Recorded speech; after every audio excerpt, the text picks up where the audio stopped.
बनारस में दरियाए गंगा में इस जजीरा नुमा रेत पर तकरीबन सैकड़ों की तादाद में बच्चे सैकड़ों मुजस्समे बनाए हैं और उन मुजस्समों में भारत के मुख्तलिफ इलाकों की तहजीब व सकाफ़त को दर्शाया गया है। ख़ास बात यह है कि दिल्ली के बॉर्डरों पर बैठे किसान जो एहतजाजी मुजाहरा कर रहे हैं, उसकी भी तस्वीर बनाई गई है, उसको भी मुजस्समा के तौर पे दर्शाया गया है। और इन बच्चों का कहना है कि जो मुजाहरा कर रहे हैं वो कहीं ना कहीं दुरुस्त हैं, उनकी हिमायत कर रहे हैं और अपने जज्बात का इजहार इन मुजस्समों से कर रहे हैं। तो जैसे अभी देख रहे हैं कि कितने किसान दिल्ली में जाके प्रोटेस्ट कर रहे हैं कि जो भी कानून लागू है उनका कि ज़मीन बेच देंगे, और या मोदी जी ने जो भी कानून लागू किया है वो उनके खिलाफ़ है, वो चीज़ गलत है। और वो इतने दिनों से प्रोटेस्ट कर रहे हैं दिल्ली में जाके, उनकी कोई बात नहीं सुन रहा है। और कितने लोगों की मौत हुई, उनके ऊपर कितना मतलब बहुत ज़्यादा उन लोग को चोट पहुंचाई गई है कि ये सब वो रोक दे, ना करें। लेकिन फिर भी वो डटे हुए हैं। ऑब्वियसली बात है कि उनकी ज़मीन जा रही है तो कोई भी करेगा। सर देखिए, जो भी किसान हैं यहाँ वहाँ पे जाके प्रोटेस्ट कर रहे हैं, उनकी तकलीफ़ देख रहे हैं, उनको कितनी तकलीफ़ उठानी पड़ रही है। और बस यही सब देख के बहुत बुरा लग रहा था, और इसलिए हमने भी जो बात है वो तो सही है, इसलिए हम उनके बात से एग्री हैं कि किसान लोगों को मतलब न्याय मिलना चाहिए।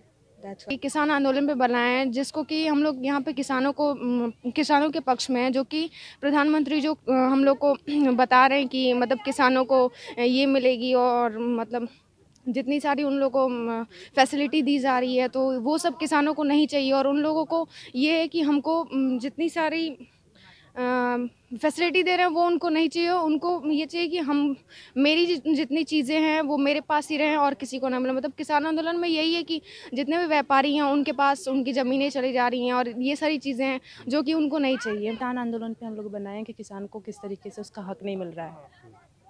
जूता आपने बनाया फिर नीचे तो क्या मतलब क्या तो किसान को कुचला जा रहा है, उनका हक नहीं मिल रहा है।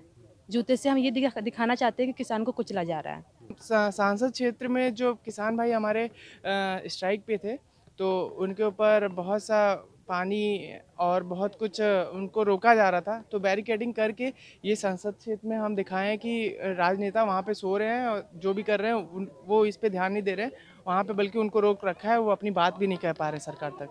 सर मेरा नाम मानसी गुप्ता है, और हम लोगों ने लॉकडाउन को बनाया है, जिसमें कि हम ये दर्शाना चाहते हैं कि जब हमें अपने घरों में भी रहना था तभी भी प्रकृति हमें आदेश दे रही थी कि किस तरीके से हम अपने घरों में भी रह के नई नई चीज़ों को सोच के अपने जीवनचर्या को चला सकते हैं।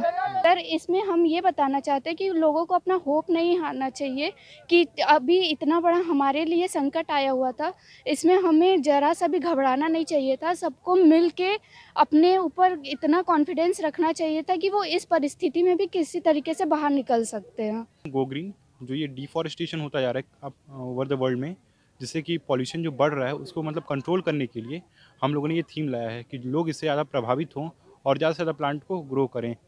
और जैसे इधर आप देख सकते हैं कि इधर हम लोगों ने ये प्लांट्स को मतलब प्लांट्स जो लिए हैं और जो ये ग्लेशियर जो भी उससे कम होते जा रहे हैं उसको इधर दर्शाया है। सर ये जो केरला में हाथी को जो हथनी है उनको मतलब कि फल में बम को डाल कर खिला गया था, तो इसकी वजह से वो पॉइजन पेट में फैल गया था। तो इसकी वजह से बहुत पेट में जलन की वजह से जाके पानी में 5-6 दिन तक उसी में लेटी रही, अपना दम इसी तरह कुछ दिन बाद तोड़ दी। तो इसकी वजह से हम लोग चाहते हैं जो कि जानवरों के साथ ऐसा नहीं करना चाहिए। और कहीं तक मानना मेरा कि हम लोग उन लोग का भी जीव है जो कि हम लोग महसूस नहीं कर पाते हैं। हम चाहते हैं कि जो प्राणियाँ मतलब हम लोग प्राणी जो है उनका भी दर्द हम लोग को महसूस करें।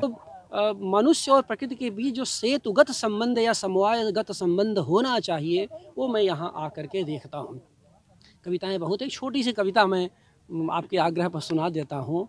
और देखिए कैसे रेत और सूर्य का मिलन हो रहा है यहाँ पर आकर के। धूप खेत भर रूप रेत भर, धूप खेत भर रूप रेत भर, ये आकृतियाँ रेत रूप रेत भर। फैल गई है चादर ताने तट पर, सूरज नभ पर हाँफ रहा है आशा कर कर, लौटेगी उसकी यह आभा भर भर रेत नदी के तट पर कैसे लौटेगी छोड़ उम्र भर, रेत कहाँ भेटी रेती को जी भर, अब सूर्य अपनी आभा को, कंसेप्ट है कि सूर्य अपने प्रकाश को धरती में भेज दिया और कहा कि यार देख के आओ हमारे आप जैसे कि वहाँ शिल्पकार कर क्या रहे हैं। लेकिन जब सूर्य की आभा धरती पर आई तो रेत से ऐसे और शिल्पकारों से ऐसे लिपट गई कि सूर्य को कहा कि ना ना ना ना, अब आप जाइए महाराज, हम अब यहीं पर रहेंगे, इन शिल्पकारों के साथ रहेंगे तब तक जब तक आप अस्त नहीं हो जाएंगे।